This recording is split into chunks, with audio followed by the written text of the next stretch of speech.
NADIA was just set on slow-mo, which would have been a fun podcast, wouldn't it? Taking twice as long, you'd have got there way after me. Welcome to How to Stay Married so far. Welcome. And you saw an article, didn't you? I did. And what was The it? key to a lasting relationship. Yes. How to have a reasonable row. That quite appealed to us, the thought of that, a reasonable row. Have we ever had a reasonable row? I mean, what would we class as a reasonable row? I don't think we A ever... little bit of a difference of opinion and then either agree to disagree or one wins the other one over to their... I think I get slightly frustrated sometimes because, I mean, we had a small one yesterday and like the smallest thing, I don't know if this is a male-female thing, but the smallest things or the smallest rows get attached to the biggest concept. So you can go from just having a bicker or a row or something to suddenly being told your entire personality's shit. And I never quite get how it That's our dog, by the way. escalates so quickly, or how the significance of something so small escalates. So for me, I find rows more exhausting after the event than actually during, because sometimes I can be very fixed and certain that I know what I'm talking about in a row. I can also sometimes, obviously, hear that what's annoyed you has annoyed you. But there's the aftermath. It's the fact that they rumble on and there can't be some sort of protocol which we can both sign up to, which is like, this is ludicrous, let's just stop it.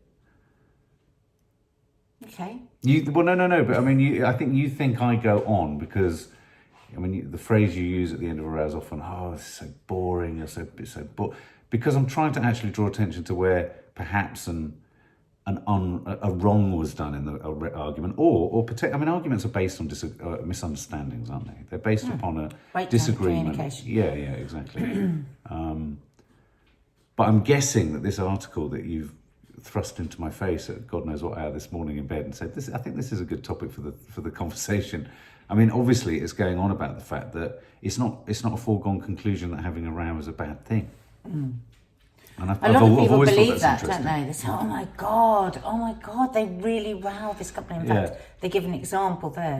The author gives an example of some friends of theirs. Is it a woman, the author? Man. A man. And he says, him and his wife regularly meet up with this other couple. And he says it's just a matter of time. Every single time they meet up, there'll be something that they blow up about. And it's just, they're left a bit reeling, the other two. Because I do think rowing in front of people anyway is awful. Well, I think that's a step too far. It's a bit like snogging in front of people, isn't it? He said they're also the most loving, most engaged, most lit couple that they know. Lit? That sounds so street. Is that street talk? Lit? No, I say lit because our friend Rachel always says that to me about us. She said there's still fire there. Yeah, she says it a lot. I mean, when I think of some of the relationships I know about that I've viewed that don't row at all, I don't see any fire either. Now, I'm not saying you can only have fire. You can only pick couples that row and have a fire relationship, because that's a dreadful generalisation and I don't think it's true.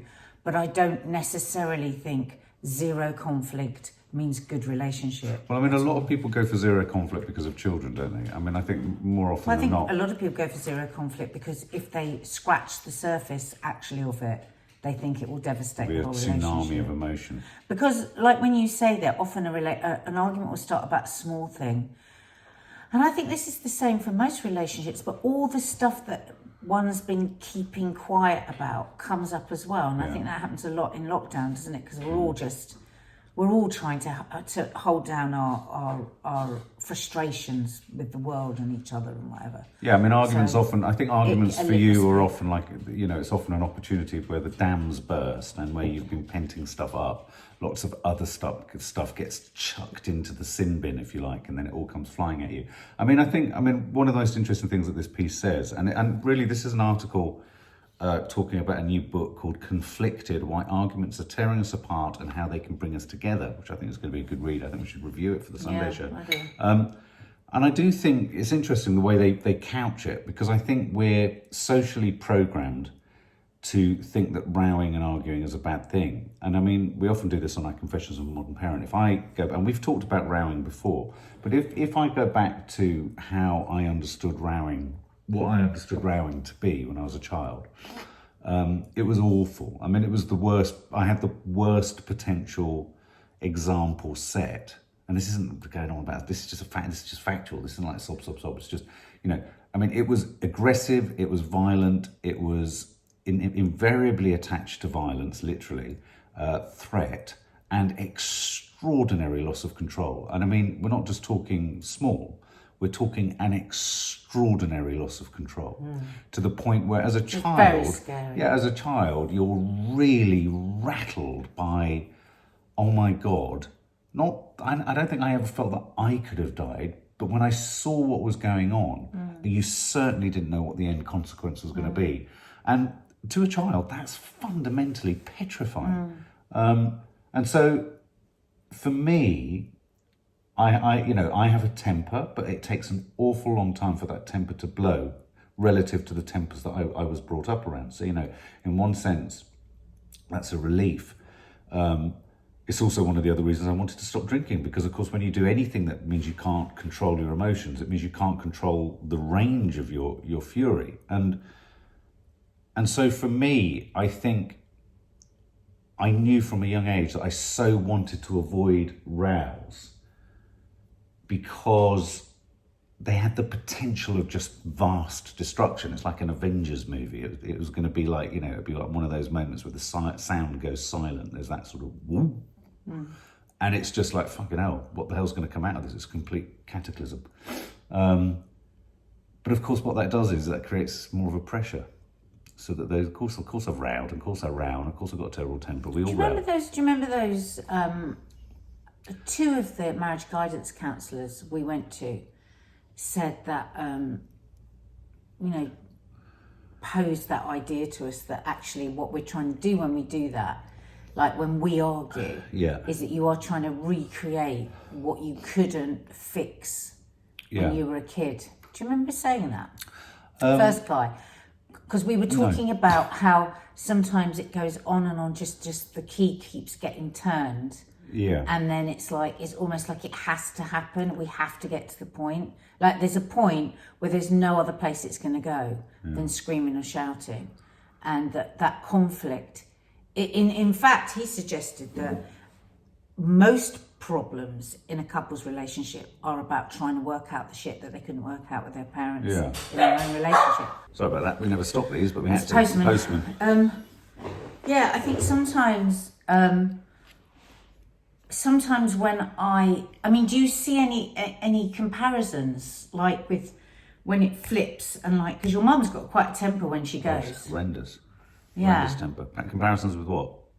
With the arguing with me sometimes, because my dad very rarely argued, my mum and dad, but my God, when it went, my dad's temper would just go, and I do think sometimes we are repeating that. It is what you've learned as a child, and you felt very frustrated about, and you couldn't do anything about, and you couldn't change it. Yeah, I mean, I'm not a big believer in the fact that one's literally working stuff out. I feel it very much from you sometimes. I feel it very much. Regardless of what you've gone through as a child, you're gonna have some relationship with rowing, because everyone rows in some way, don't they, or doesn't row in some way. I mean, I think. But sometimes I think, and it's been suggested by our counsellors, by my own counsellor, and by Rachel, our homeopath, that it is very much with you, that thing of abandonment with your mum, that it has to go to a certain place, that I have to get really angry and then it has to be okay, because that's that thing. You always felt like it was going to be the end of everything with your mum. Do you know what I mean? That's why you're always like, when we have a row, the biggest problem with me sometimes is you just don't let me just be, just for a period of time, to just calm down. Yeah, cooling off there. You immediately want to know, is it okay now? And are we made up?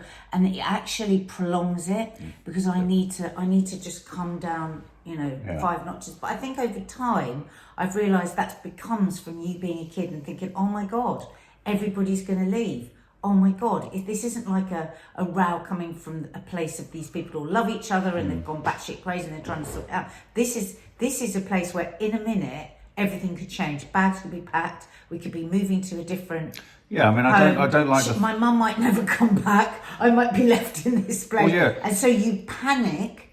You get to a place of like total madness, and then you panic and want everything to be okay instantly. Well, that's why my particularly least favourite rows are those. That's why it's interesting that I started with. I hate those rows where it escalates quickly from something quite menial. It might be a mood, it might be my mood, and then suddenly it's gone into something. And same with you. It might be, oh, you're really suddenly it goes into a bigger concept. So, rows always go from something very specific into something very generalized. And then when a general theme comes in, like with me, maybe, oh, why can't you you're so moody and you're such a drain, such a downer, because I'm struggling with whatever.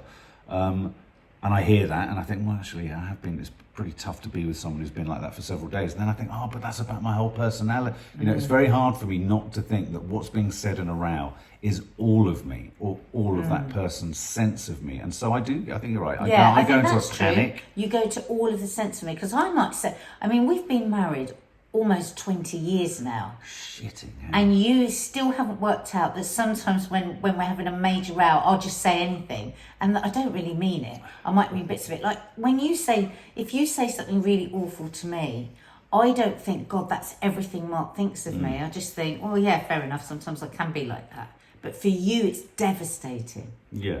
So sometimes I think it's almost better for you. It was almost better for you to be in a non-conflict relationship, because you feel it very deeply. You take it all on. You take it all in. Yeah, but I do think, so going back to what you were asking before, sorry, I thought you meant about how we row and what we row. I think there is a rhythm that I've had hardwired into me from a young age of not necessarily rowing, but of fear. Yeah. And resolution, fear and resolution. The resolution as a child was invariably, obviously, every row did eventually calm down. I was obviously always still there with my mum.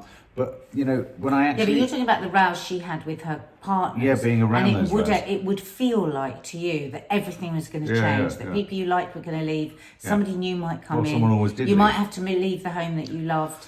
So that was very, very scary. Like, everything could be lost. Whereas my parents, when they had their rows, they're still together. Yeah. There was never a sense that this was going to fundamentally change all of our lives. And that's kind of how I feel when we have a row. It will be massive. And I might in that moment think, oh my God, I never want to see him again.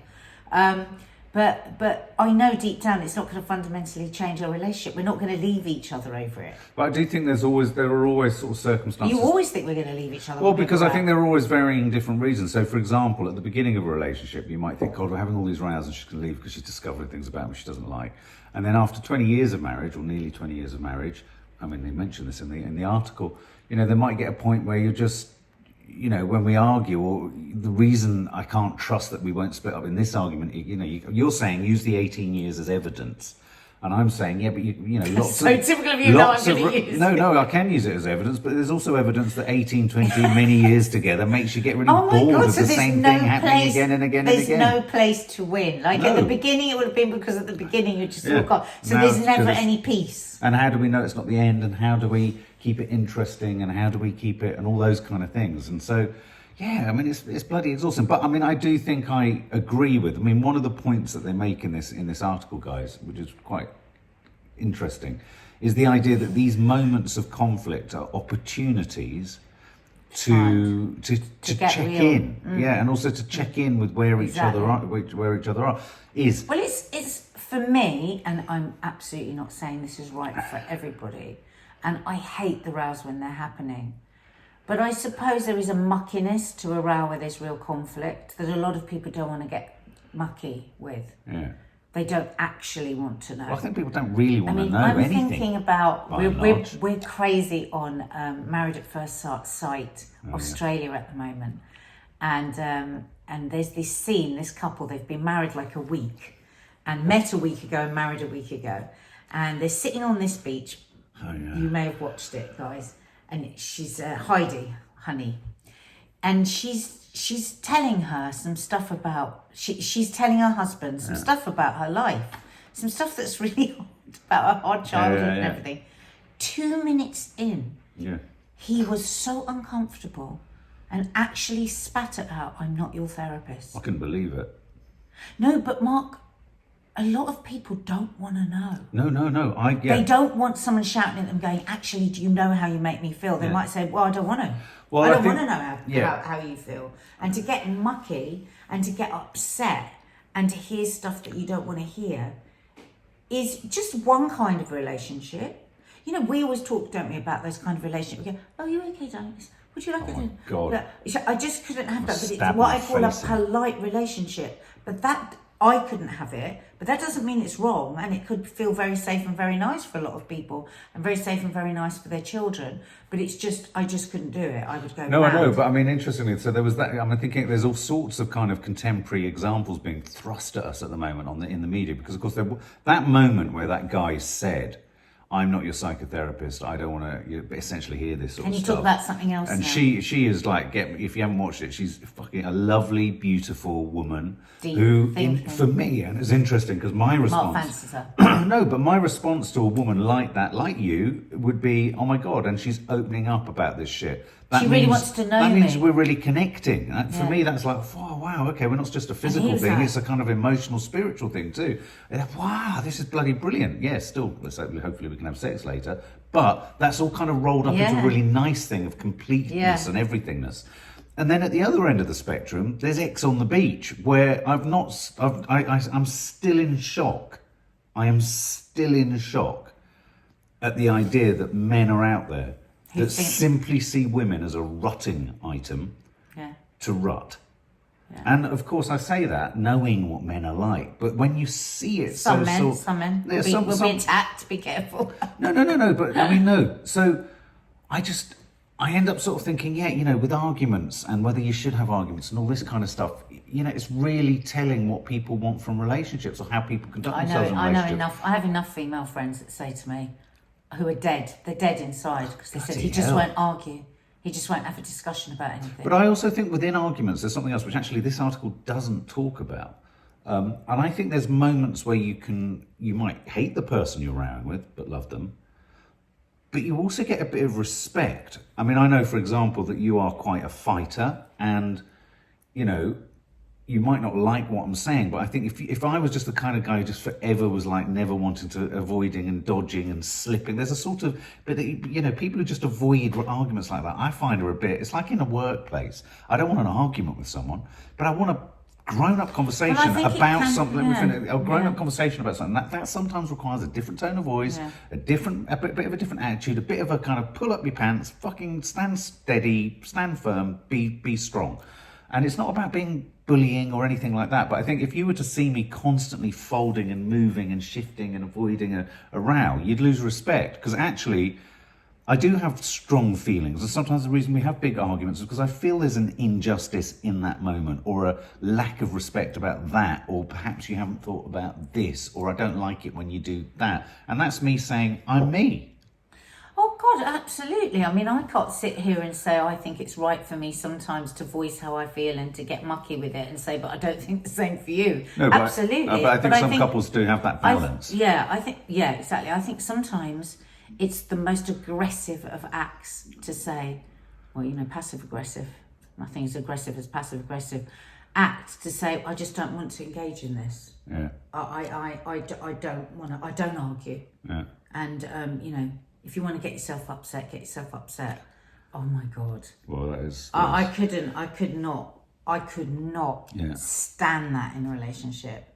Or to just keep pretending that everything is okay rather than say anything that could be in any way, you know, upsetting or challenging. It's just, what would be the point of it? Because then it feels like you're an acquaintance. And I can think of a couple of relationships, you've just mentioned it yourself, but I literally, a sort of cold sweat goes down my spine when I hear the politeness of relationships. I hear the politeness of relationships, and I go to myself, oh my God, the formality. This is. I'm sorry, I'm going to say something really rude now, so you may want to go away if you don't like it. You put parts of your body in each other, and you're being this formal. I know. How do you snog? How do you? You're this polite, but you do something like sex. How? I know. It confuses me. and it petrifies me. And I've had a couple of relationships. I've had one relationship I can think of where the person wanted to control that side of things to the point of it not being able to happen. To grey you both out. Yeah, to grey you both out. And then, interestingly enough, they might have greyed out the arguments, but they also greyed out absolutely everything else. And I lost interest within a nanosecond and I was off. Boom. This is rubbish, because we're not really touching the reality of anything here. No. Not touching the reality of anything. But just as we kind of get towards the sort of the latter part of this chat, how to have a reasonable row. They have 5 sort of, not tips, but in those wonderful ways that the the supplements do. They've got a little box and it says 5 things that you can do. Is this You magazine? What is it? I thought we didn't say You magazine. How to have a reasonable row. Well, tip 1 is don't get hung up on winning. When we insist our partner makes a full surrender, we can get stuck in a power struggle that nobody wins. Just because your partner disagrees with you in the moment, that doesn't mean they haven't taken your point on board. We were talking about this on Loose Women the other day, and I was saying I've only just discovered let's agree to disagree. You've been trotting that one out for years. I have not actually, because I'm quite annoyed that I haven't. I think sometimes you have to go, do you know what? This isn't going to be resolved. Why does everything have to be resolved? But when you say it, you're saying, I'm right. No, what I'm saying let's is, agree no. to disagree. No, it's like a parent saying, let's agree. I'm actually not saying that. I'm saying that we're coming from 2 completely different angles, and both of us think we're right. And we both have the right to think we're right, and we're going to exhaust ourselves trying to convince the other one when we're not going to. I'm sure that's what your intention is. Because it's going to have to get to a point where somebody pretends that they agree with the other one. I'm sure that's what your intention is, and I'm sure you're right. That is what you mean by it. But how it comes out in an argument, whenever I've heard that, is, for me, it's the ultimate, fuck off. Let's agree to disagree. Yeah, right. Let's just say I'm right and you're wrong. No, I'm going to get my... You're going to hear me. No, I actually... If that's how it comes across, it's not. It's just like, you are not going to change your mind. I'm not going to change my mind. And why, just because we're married, does one of us have to change our mind? Why can't we have opposing views on stuff? Because it also... And stick with them. Well, because it refuses the ability for point 2 to happen, which is concede ground. If you agree to disagree, you're not conceding any ground, and it's an act of really entrenchment. It's saying, no, I believe what I believe, and I'm absolutely unchangeable in my belief, and I'm saying that you are too. That really does depend on what the argument is about, doesn't it? I mean, you can't say that. Yeah, I mean, if the argument is about something, I don't know, something domestic, something about the way something's being done, how often, absolutely, you'd have to find a way to concede in something and give a little bit. But if it's something fundamental about what you think about parenting. Even that you would have to concede. Well, I don't know, about the world or about my personality. Maybe you're saying something about my personality, or I'm saying something about yours. Something deep within us that you would want each other to change, and you can't, and you don't want to. That would be something where you could say, I agree to disagree. But I think when it's about living together and about things that are going on, I think you have to always concede in some way. Okay, well, concede ground, and this is the point 2 of how to have a reasonable row. They talk about getting a notepad out. I mean, I couldn't think of anything worse. I'm not getting a notepad out. No, I mean, to be honest with you though, I do think I'm better at. I mean, you say there's nothing worse than a fake apology, and there are times when one makes a fake apology. But I am the quicker one, and this could be, as you said, an angry apology. Yeah, or an angry apology. But I am quicker, I think, because of everything. Sorry. No, I know. But I think I am quicker. I think for the reasons you said at the beginning, because of my experience of rows and always seeing them as a kind of final cataclysmic fracturing of life. That I always want to concede something at the end. So it's okay now. Yeah, I want it to be okay quicker than and you don't want it to be. Highlight the exit signs is number 3. You need to give your partner a way of backing down that doesn't feel to them like a surrender. Show them a way out of the argument that enables them to retreat with self-respect. Like with children.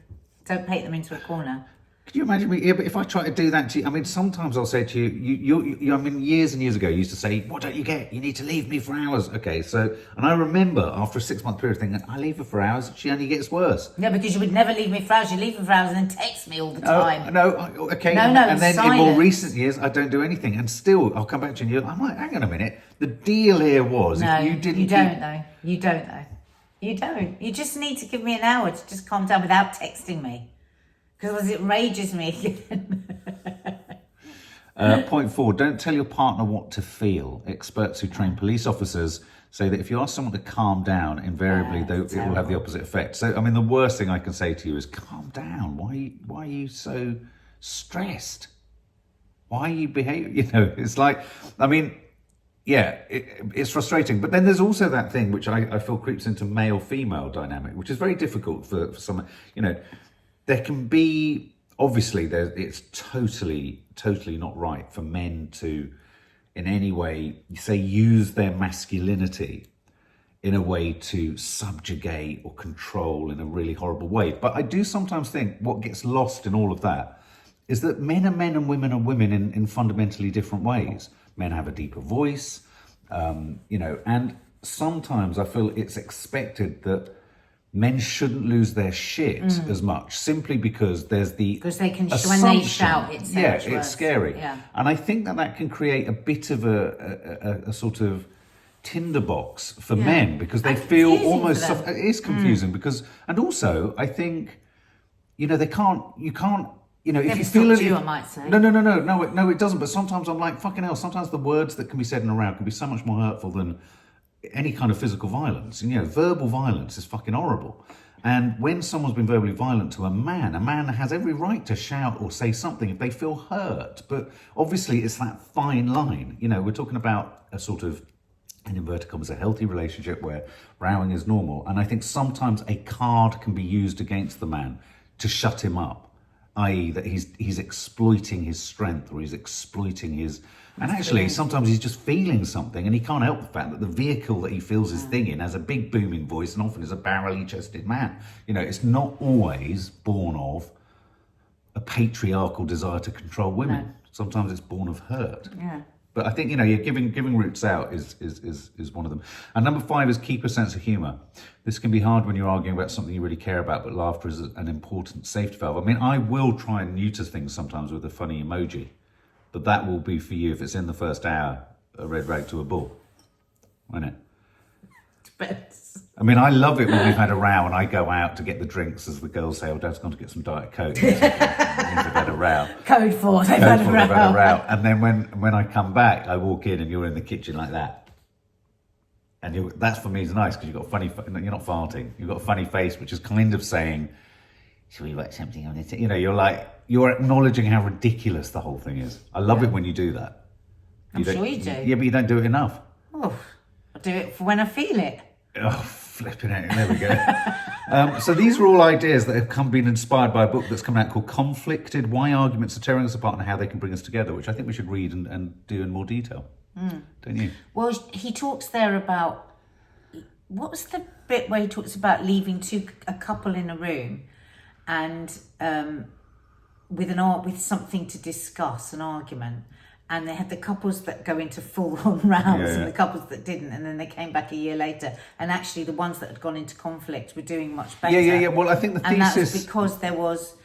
Yeah, like you said, there was the finding out more. There was an investigation in there. It's like, do you want to investigate? Oh yeah. The research definitely shows that if you're in a relationship over the long term, if you're a relationship where you just avoid conflict and have no conflict, you're less likely actually to stay together. So the thesis of this piece is actually that by having frequent, or, you know, everything that our friend Rachel has said, by having the rows, it shows that you care in some way. It shows that you... Now, of course, there's a very thin line with that, because you can be in a very dangerous relationship where rowing is about controlling. Yeah. This is, when we're talking in this way, we're talking about equal standing, which I would say we have absolute equal standing when we row. Yeah. It's very different. There's a borderline with that. Yeah, of course. But yeah, I think that what can happen often in relationships where there is no conflict, no desire to have to get mucky, often people don't feel heard, and if you don't feel heard, you can look for another ear to listen. So if you're one of those relationships where I think you feel like you're constantly, it made me feel better about the fact that we've been out. It made me think, oh well, okay, because one thing I do know is I know how you feel about certain things, and I think that's far better than this cannot form. If you're in a formal relationship and you are the sort of more emotional side of it, I don't know what you do. What do you do? What do you do if your partner just doesn't? I mean, a lot of men just don't want to engage.